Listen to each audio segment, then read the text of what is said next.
One of the most important things from recovering from any kind of injury is nutrition. But a lot of people think that means going on a diet and eating salads and unseasoned chicken. But lucky for you, you don't have to give up your favorite foods in order to eat healthy. So today, I'm gonna give you some of my favorite meals that I eat while recovering from an injury.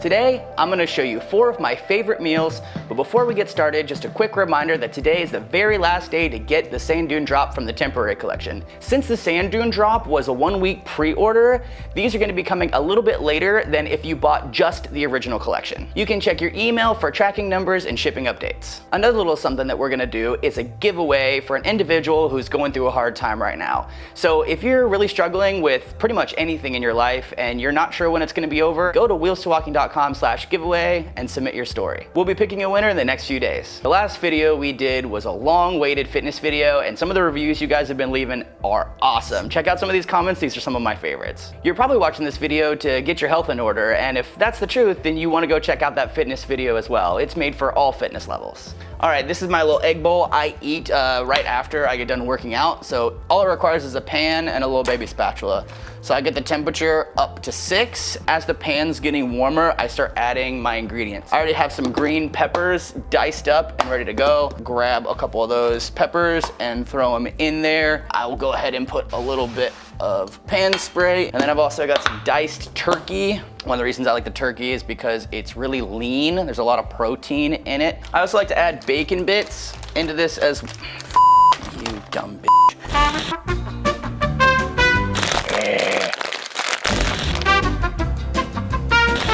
I personally also like to throw a little bit of bacon bits in there. Bacon is delicious. While this is starting to heat up and get sauteed, I'll go ahead and crack my eggs in it. So I go ahead and get them all cracked. So now that it's starting to sizzle and smoke a little bit, you just kind of start to move it around. If you're lazy like me, having your peppers and turkey already diced and prepped makes things a lot easier. And if you're a toast person, you can definitely add toast into this meal. So I'm gonna go ahead and pour the eggs in.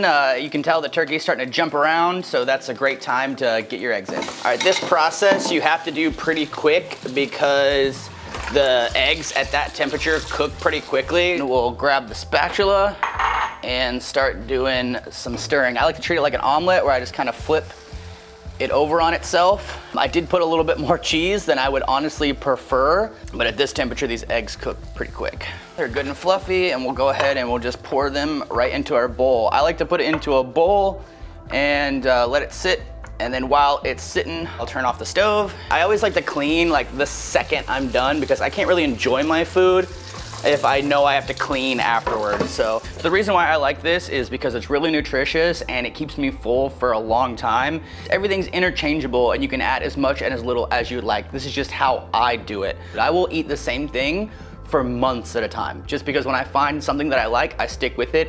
And also because I have like 1,000 food allergies and I can't have like dairy or wheat or gluten or onions, and it's so obnoxious, but this, so good.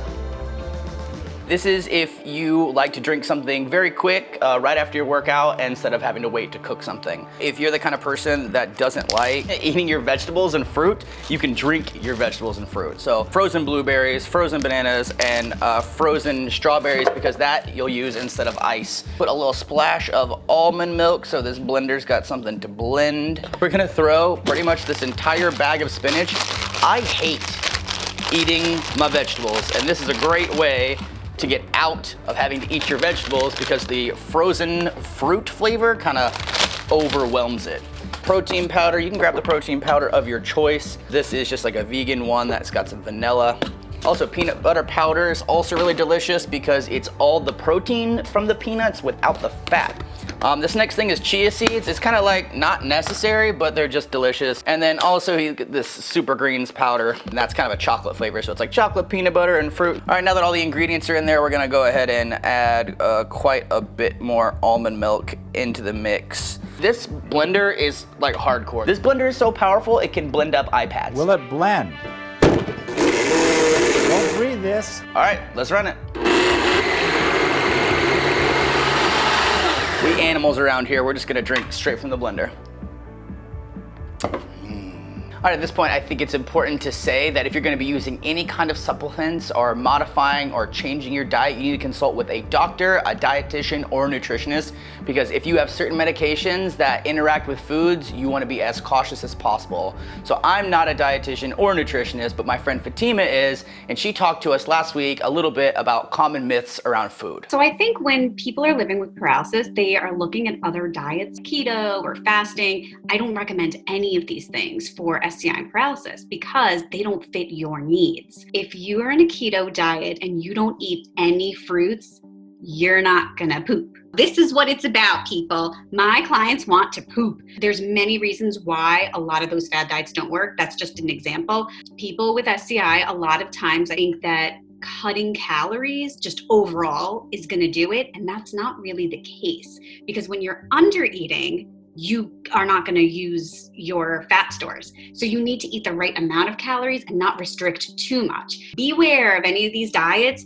that are cutting out food groups, that are cutting out favorite foods. Like if you want to have pizza, it's all right, sometimes make it fit. You want to have fries sometimes, it's okay. Don't eat a gigantic plate of them. But most people, they slowly put on weight for many years. And then it's like, I want to lose 40, 50 pounds. Okay, it didn't take you 6 weeks to get here. It took you 10 years to get here. So it's gonna take some time to get it off. I'm not a magician. I'm a dietitian and I am a quad wife. My husband's quadriplegic, so that's why I got into this. What are the concerns that people have when they're living with SCI when it comes to nutrition? Obviously weight. Most of my clients can't weigh themselves. So I'm like, oh, how are you feeling? They're like, well, I don't know if I've lost weight, but I used to poop every 3-4 days and now I poop every other day. My pants are fitting better because my intestines are not full of stuff. Decreasing time on the toilet is not something that I thought of. But when it comes down to it, what is really affecting your life? If you are gaining a bunch of weight, you're not going to be able to transfer. You're not going to get a pressure sore because you're not 300 pounds. You're not going to get UTIs extra because you're eating well, you're drinking water and stuff like that. It is usually the comorbidities. It's all the secondary problems that end up being the killers in the long run. Everything from skin sores, infections, UTI, bowel, gut issues, and diabetes, heart disease, stroke. Yeah. And all of that stuff is related to diet. Preventing future health complications is like my #1 priority. I don't want something to happen that I could have prevented. This has been a wonderful conversation with you, Fatima, and I really appreciate you taking the time to do this. Tell them where they can find you and where they can get involved with you. All right. So on Instagram, I'm at paralysis.nutrition and my website is paralysisnutrition.com. I run groups for men and women who want to manage their weight after SCI and paralysis, who want to improve their gut health, feel better, and take control, of their health using the power of food. All right, this next meal is my new obsession. Sauceless pulled pork.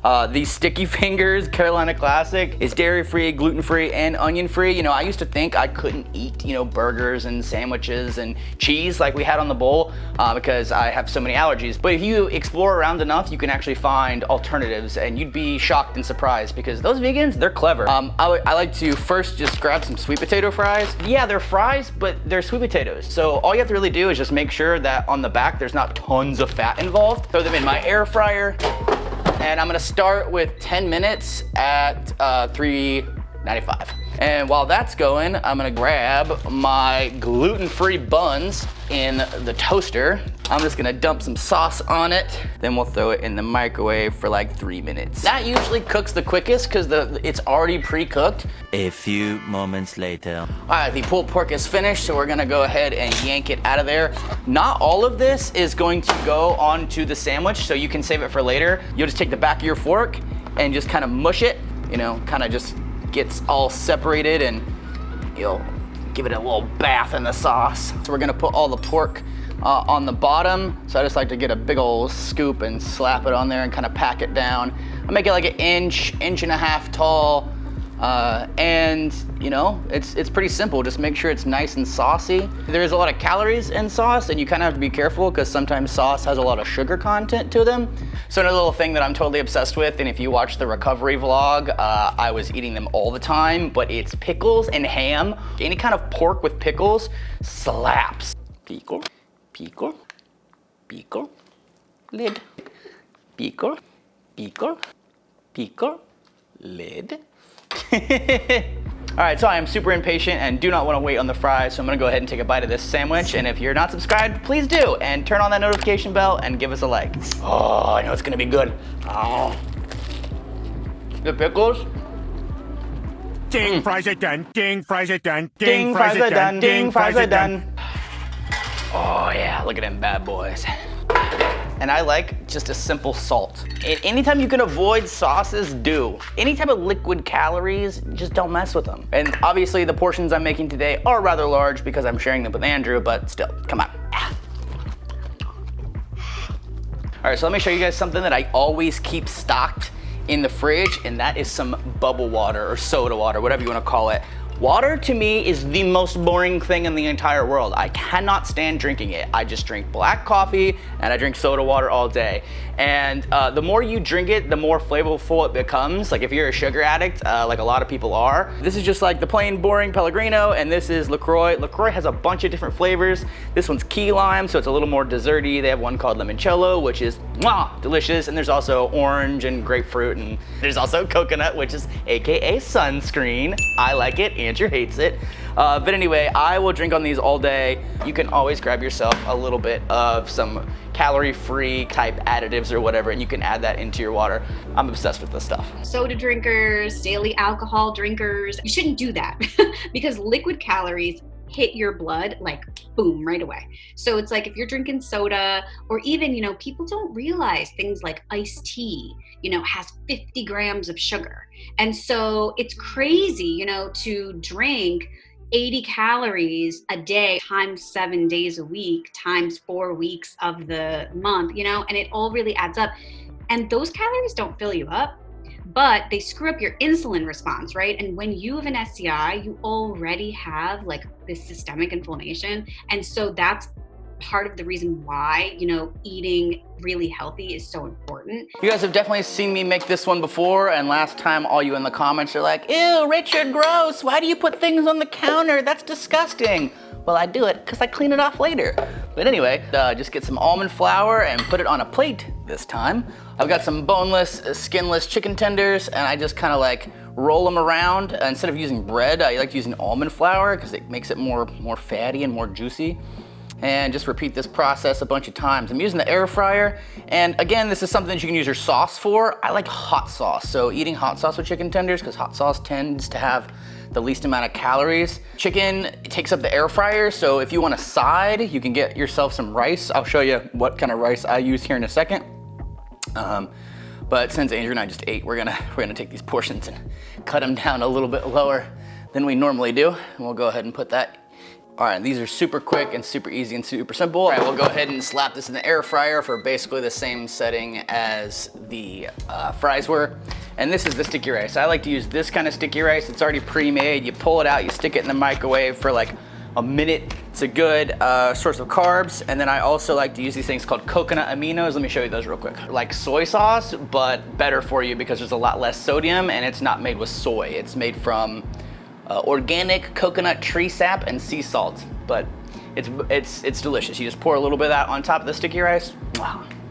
All right, so we are done. Chicken tendies done. You can see they got a little bit of a crisp to them. We'll just go ahead and put them on the plate, and you get to choose the amount of crispiness you want. I mean, you can tell they're not so hot that I can't touch them. I'm gonna use some Sweet Baby Ray's barbecue sauce. Earlier you said you were gonna have hot sauce. Yeah, I changed my mind. Again, use moderation with your sauces if you can. A couple of tablespoons will do you well. All right, just go ahead and dump them in the barbecue sauce and then set them back down because I am way too full. I have had like 6 meals already in like one sitting. You think I can eat chicken tendies right now? We're about to make a pizza next. How am I supposed to eat all this food? All right, so now we're going to be making a pizza. Another quick vegetable hack I like to do is this is a cauliflower crust instead of a regular wheat crust. 1, because I'm allergic to wheat, and 2, because cauliflower is a vegetable. So a lot of these ingredients you're gonna notice are crossover ingredients. They're ingredients that we used in other dishes, primarily the breakfast bowl. So we'll pull out our sauce as much as we can, and we're gonna try to push the sauce using the backside of the spoon out to the edge. There's nothing more annoying than getting a pizza that doesn't have the toppings all the way out to the edge. Grab some of that same diced up turkey that we used on our breakfast, and the same concept. It is a low fat, high protein, kind of mostly flavorless. The big secret here is the green peppers. For whatever reason, I don't know why, green peppers just make these kind of pizzas just slap. And this is so much better than a pre-made pizza or a delivery pizza. And a lot of you guys might be thinking like, hey, I didn't know that pizzas could be healthy. And they can, as long as you are good with your protein sources and, you know, good with your vegetables, and you pick, you know, a good crust that's got, you know, pretty decent calorie content. All right, we'll go ahead and sprinkle some of these bacon bits over the top. All right, and then we'll get out our pepperoni. Recently, I've been doing this thing where I only put pepperonis on the outside edge so the inside flavor doesn't get kind of messed up. And make sure your oven is currently preheating to 425 because we're gonna slide that in there. This is some of that dairy-free cheese that we were using earlier. A lot of times if you go light on ingredients, it's better because you don't wanna make your pizza too thick because then it'll never cook all the way through. If you guys have been watching my Instagram stories, which I really hope you're on my Instagram, and if you're not on my Instagram, please follow me. You've seen me make this pizza before. This is one of my favorite things that I'm currently just as obsessed with. All right, so since we have eaten like 3 meals in a row and we are stuffed full, we're not actually gonna cook this, but I am gonna show you how to get it in and out of the oven. So this still has that little cardboard piece underneath it. Open it up and this will be nice and hot and toasty, so stay off to the side. I stick my thumb underneath the crust part and use my other 4 fingers underneath the cardboard. And then what I'll do is you can put the cardboard a little bit on the oven, it won't catch it on fire. And once it's in there, you go ahead and give it a shut. Once it's finally cooked and ready to come out, you have 2 options. I already got a plate ready. We'll pull it open, and since the crust is gonna be super, super crispy, the ability to just kind of grab it and pull it out is there, or you can use a fork. You can use a fork and kind of stick it in there and pull it out, but usually when the crust crisps a little bit, it kind of bows. So you can grab it without having to touch. And then you just bring a plate with you and pull it out like that. 2 hours later. Ooh, yes. Look at that. I'm a fan of extra crispy. So we're gonna cut this up and take a bite. So before I knew I was actually allergic to dairy and gluten and onions, I would order these ingredients on a thin crust Domino's pizza. And I will let you know that this tastes almost exactly the same. And when I say almost, I mean this tastes better. Like, I would much rather have this over that Domino's pizza because I get to control the topping portion. No one's gonna be stingy. It slaps. It slaps so hard. Now, in the beginning of the video, I said that you don't have to give up all your favorite foods. And at this point, you're probably wondering to yourself, hey Richard, where's the desserts? Now let me show you my personal favorite. So I like just regular old pecans, but pecans are boring as hell by themselves. You can choose any kind of nut. You can use almonds, cashews, peanuts. And then I also like adding a little bit of dark chocolate chips in the mix. So it's kind of like a little trail mix. It's kind of fatty and it's delicious, but this definitely beats any kind of like full fat ice cream or cake or pie or cookies.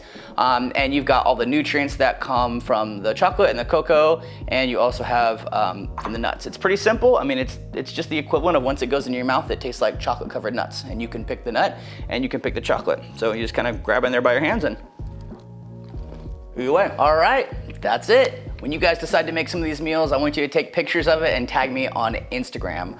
When we first started Patreon, one of the biggest goals that we had was to hit 100 patrons, and we finally did that. A lot of the things we talked about was Patreon and the new sand dune shirt, and a lot of you guys got the sand dune shirt, and a lot of you guys jumped on Patreon, and I'm so grateful for you. Also, we made it to 80K. Celebrations, yay! Graphics on the screen, hurrah! We have like 83,000 right now, and 2 weeks ago we were at 78,000. So that's 5,000 new subscribers. So I'm so thankful and so grateful for you that you decided to subscribe and check out this channel. Final reminder, today is the absolute last day that you can get your hands on the sand dune drop. So go ahead and click the link down below and get you a shirt. Thanks for watching, and we'll see you in the next one.